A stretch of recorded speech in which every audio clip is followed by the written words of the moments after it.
Aku observasi dulu kepribadiannya, terus backgroundnya, kira-kira dia tertarik tentang apa. Kemudian kadang-kadang tidak semua orang tahu gitu mereka mau buat apa gitu.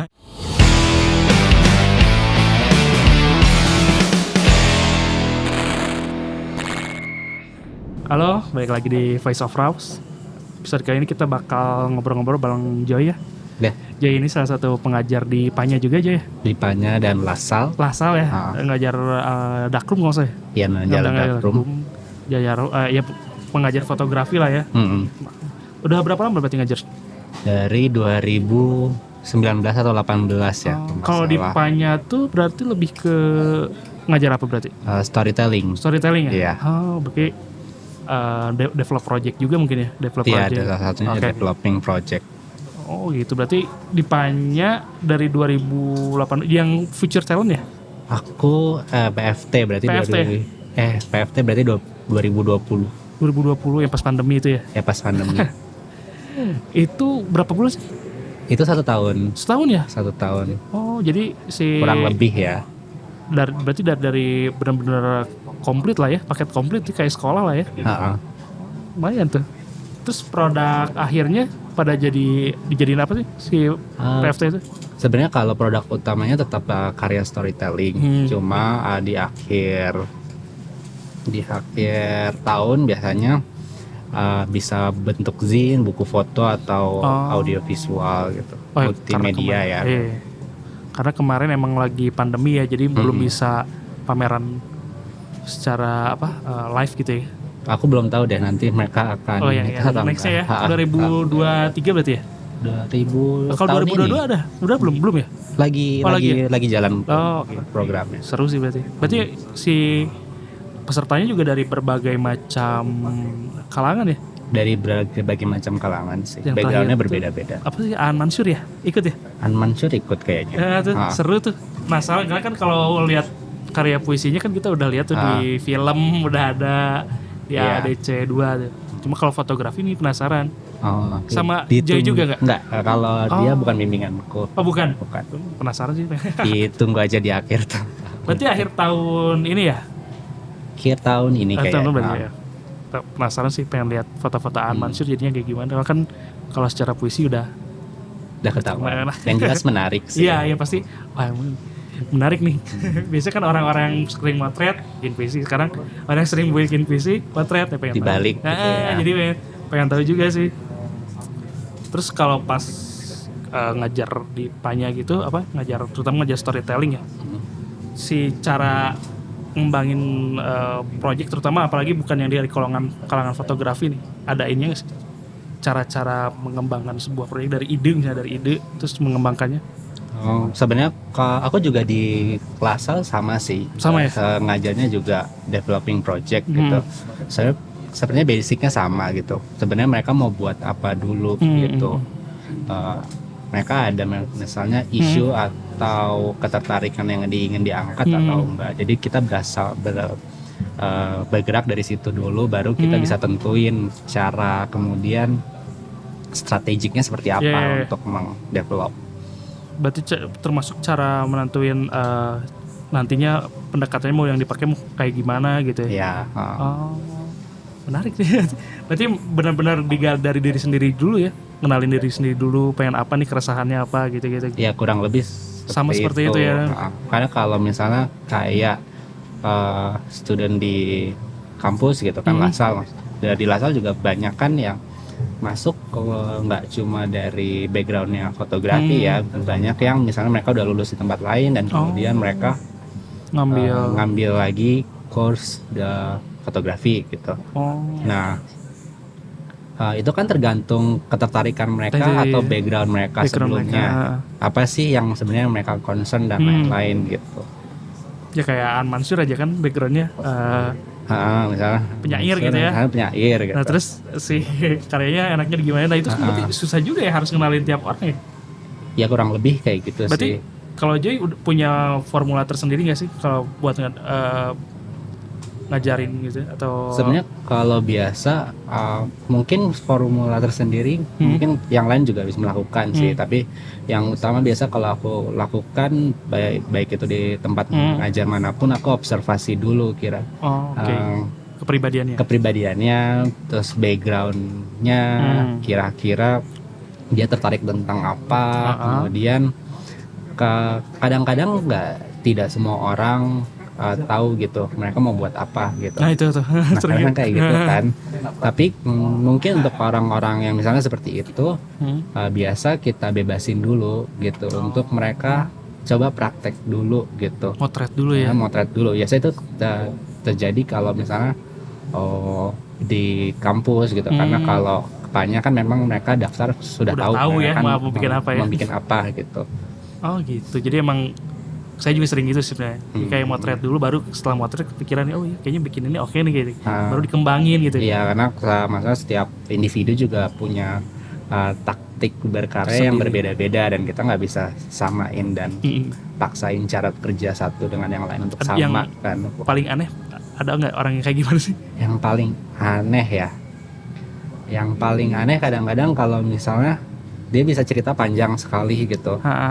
Tapi bingung juga untuk misalnya merangkum sebenarnya dia tuh mau ngomong apa gitu. Kadang-kadang kalau gitu ya udah coba kamu buat misalnya kayak semacam scrapbook atau apa gitu. Kemudian sambil bermain kemudian dia akan ngelis gitu. Kira-kira apa sih ganjalan atau misalnya permasalahan yang dia ingin angkat gitu. Jadi dia sebenarnya bisa tulis apapun gitu.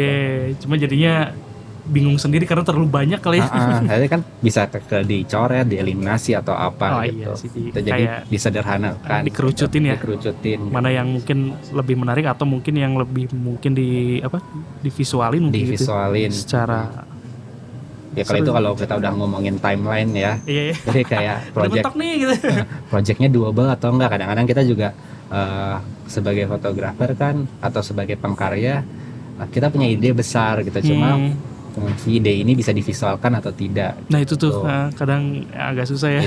Itu harus dipertimbangkan lagi gitu. Benar-benar emang jadi kesulitan terbesarnya justru itu ya mau ngomong apanya dulu nih, atau yang menariknya gitu, atau apa sih kesulitan terbesar terutama ketika ngembangin project? Balik lagi tergantung individunya ya. Beda-beda gitu. Tapi ada yang misalnya lebih gampang gitu membuat idenya gitu. Tapi mengerjakannya agak sulit gitu. Tapi ada juga yang kalau misalnya mereka sudah tahu malah sebaliknya gitu. Ada justru udah ada yang jago motretnya cuma nggak tahu idenya apa, ada yang idenya oke tapi motretnya gimana nih gitu. Jadi kalau kita pukul rata sih sebenarnya agak sulit ya. Agak susah ya. Oke, berarti tapi karya yang paling unik yang pernah Joy bantu develop punya siapa sih, ada atau yang kayak gimana pernah? Paling unik ya. Paling unik sebenarnya aku melihat semua karya sama sih ya. Agak sulit untuk bisa memilih salah satu yang mana gitu karena aku biasa melihat struggle setiap individunya beda-beda dan aku menilainya juga nggak cuma dari hasil akhir dari karya tapi bagaimana berprosesnya gitu. Kadang-kadang kan ada beberapa mungkin yang secara visual termasuk yang standar gitu, banyak visual yang mirip-mirip seperti itu, tapi misalkan project itu bisa merubah pandangan atau misalnya cara kerja atau bisa membuat orang itu lebih baik, itu juga sangat perlu diapresiasi sih. Jadi itu termasuk unik juga kalau buat saya gitu. Dia membuat orang lebih baik itu jadi ke dirinya dia sendiri mungkin ya. Jadi sebagai fotografi jadi medium terapi mungkin ya. Bisa jadi kayak balik lagi gitu, tujuan dia mau berkarya apa lagi gitu. Ada ya yang terapi gitu ada ya? Ada ya? Ada sih, tapi itu biasa sama Mbak Grace. Spesialisasi ya. Iya bener. Tapi ada juga yang gitu ya. Karena itu juga ada yang kalau ini di kampus sih. Kampus dia itu bipolar. Bipolar, jadi kita juga lumayan bagaimana dia membimbing dia berkarya, tapi juga dia kan Dia terapi juga ya? terapi, tapi dia juga dengan psikolog dia gitu, Oh, didampingi juga. didampingi. Jadi kita mungkin lebih mikir storytelling seperti apa. Nah itu gimana ya? Jadi Susah juga ya? kita koresponden sih kemudian dengan maksudnya pihak profesional yang dia punya gitu. Gitu. Jadi nggak kemudian jalan sendiri-sendiri gitu. Jadi kita istilahnya bergerak bersama lah gitu. Itu termasuk ngajar riset juga mungkin ya? Kurang lebih sih. Sama ya, ngajar Kalau riset. misalnya project-projectnya memang membutuhkan riset gitu kan. Seru sih. Kalau apalagi ketemu banyak orang dengan kondisi yang berbeda juga pasti lumayan pusing juga sih ya ngajarnya. Terutama kalau nge-develop satu-satu nih, oh ketemu orangnya gini ya. Iya Berarti emang sih. perbendaharaan kepribadian orang itu kayaknya udah banyak banget nih. Kayak aku lebih lihat itu sebagai keberagaman sih. Jadi nggak sulitnya, kalau sulit di setiap individu mungkin ada sulitnya ya. Kayak kira-kira kekuatan dari setiap individu itu apa sih? Nah kalau kayak saya nih, ya ini kan orang basicnya teknik ya, teknik sipil gitu. Nah kira-kira bisa mau motret bangunan, ya pendekatan yang cocok tuh kalau orang teknik kan kayak apa kaku gitu kan, itu gimana tuh? Itu juga udah pernah belum? Aku belum pernah Belum sih pernah ya? megang yang seperti itu. Tapi kan mungkin dari yang dulu dipelajarin kira-kira apa aja di teknik. Oh iya kayak ngitung gaya, kekuatan gitu-gitu. Itu ada hubungan dengan isunya nggak misalnya? Oh dengan Mungkin bangunan. itu bisa dicari sih. Jadi oh ngerti. Jadi apa yang dulu kita pelajarin, terus kita coba hubungin nih sama isu yang kita mau angkat gitu ya. Baru nemu tuh jalan tengahnya. Oh Iya. ini nih. Baru di situ diulik bangetnya gitu. Iya, karena aku pikir kalau misalnya apapun yang kita sudah pelajari mungkin akan ada fungsinya di masa yang akan datang ya, dan itu mempengaruhi Pastilah ya. cara kerja kita. Benar. Oke, terakhir sih ini mungkin menurut Joy ini ya, tolak ukur sebuah project itu apa ya, berhasil atau bagus tuh apa sih? Ada nggak sih? Sebenarnya kalau dari dulu ya, dari aku masa kuliah gitu ya, aku tidak begitu suka untuk menentukan apakah project ini baik atau ini tidak, ini sukses atau tidak gitu. Tapi kalau aku lebih menitik beratkan lagi ke si fotografernya sendiri, goals dari project itu apa, apakah goalsnya kemudian sudah dicapai atau belum. Kalau misalnya belum tercapai, kemudian strategik apa yang misalnya bisa kita pakai gitu, kita mencari lagi gitu. Kalau menurut kamu sudah atau tapi kamu belum puas, kamu bisa tanya orang lain apakah ini sukses atau enggak. Oh, jadi sebenarnya lebih nanya lagi ke si pengkaryanya, emang goalsnya apa dulu nih, udah tercapai atau enggak. Jadi kalau aku sih itu, kalau tercapai berarti emang berhasil. Menurut fotografernya berhasil, ya udah berhasil berarti gitu ya. Walaupun sebenarnya menurut orang lain nggak nyampe nih. Iya, karena kalau kita ngomongin audiens, kita ngomongin kurator, itu kan beda persoalan lagi. Jadi ini berhasil menurut pengkaryanya dulu lah, kurang lebih gitu ya. Tapi kalau yang apa ya, karya-karya yang mempengaruhi Joy terutama dalam berkarya ya, ada nggak sih siapa sih tokoh atau karya? Tokoh ya? Tokoh atau karyanya siapa gitu? Tokoh atau karyanya siapa ya? Agak sulit. Sulit. Karena maksudnya kadang-kadang aku juga kadang bukan karyanya gitu, tapi aku ngelihat orang siapa, misalnya kita bicara, kemudian kita menemukan apa ya dari orang itu juga mempengaruhi gitu. Tapi kalau referensi dalam bentuk visual, mungkin aku suka Ukase mungkin.